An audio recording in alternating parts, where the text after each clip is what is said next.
This is the MIIIW, pronounced as me, according to the nice little letter they included in sending me the keyboard, the BlackIO 83. It's an 83 key, hot swappable keyboard with gasket mounted PCB, which means the PCB or the circuit board is sandwiched between two silicone dampeners, which help alleviate unwanted noises and make for a slightly springy feel when you're typing. This board, as of filming, is in the pre-order stage after a successful Kickstarter campaign, and it's due to ship January 10th, 2023 at a price of $200.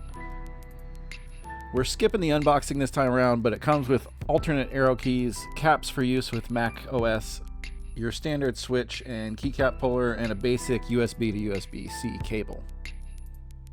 Taking a look at the construction image from their website, you can see it features polycarbonate keycaps, the upper shell, Kailh jellyfish linear switches, polycarbonate top plate, the PCB sandwiched between two silicone dampening pads, and what I assume is an ABS lower shell.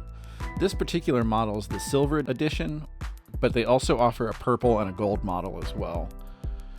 Normally, most keyboards use either ABS or PBT plastics for the keycaps. The immediate visual difference is that the polycarbonate caps are clear and extremely shiny, which in this case applies to the entire board. The whole thing is shiny as hell, which is not a bad thing. One thing I really like is that the arrow keys are electroplated in kind of like a gunmetal chrome finish, which looks really cool and makes for a nice contrast with the rest of the board. The topmost portion of the keyboard is finished in the same way. As for connection modes, it can be connected via Bluetooth, Wi-Fi connection, or your standard USB-C wired connection. The power button's a nice little push button, and the dongle for the wireless connection is housed neatly in the top of the board. Battery life's advertised at 200 hours on a full charge of the 4,000 mAh battery. I have not tested that yet, but that is what their website claims.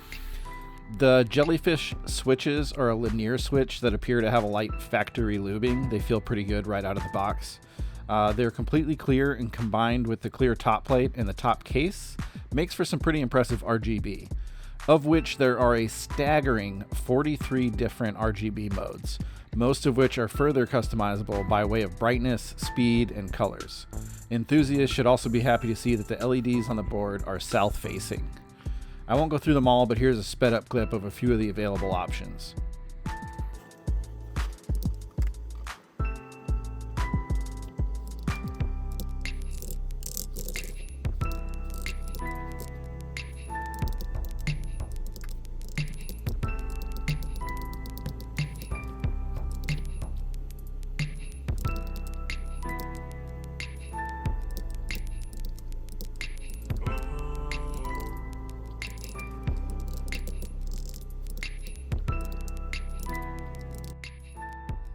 Sound-wise, it was stated that their intention was to create an affordable enthusiast/entry-level board that would sound good straight out of the box, saving people the time usually devoted to the popular sound mods, such as the tape mod, etc. And I think they did a pretty good job. Out of the box, it feels and sounds extremely nice for a $200 board. It has a nice muted thock to it that I think people will appreciate.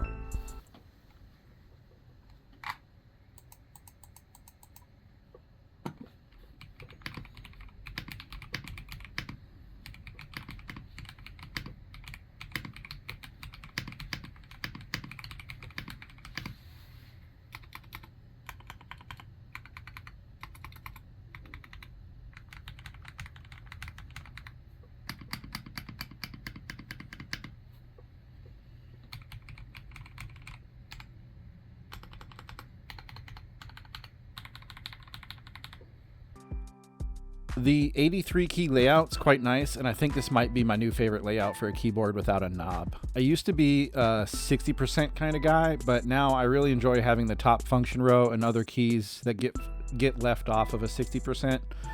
The page and home keys on the right side of this particular board would also make a nice spot for artisan keycaps if that's your kind of thing.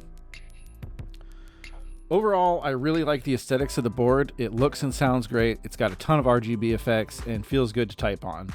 I know the clear boards and caps are a bit of a trend at the moment, but this is probably my favorite that I've seen.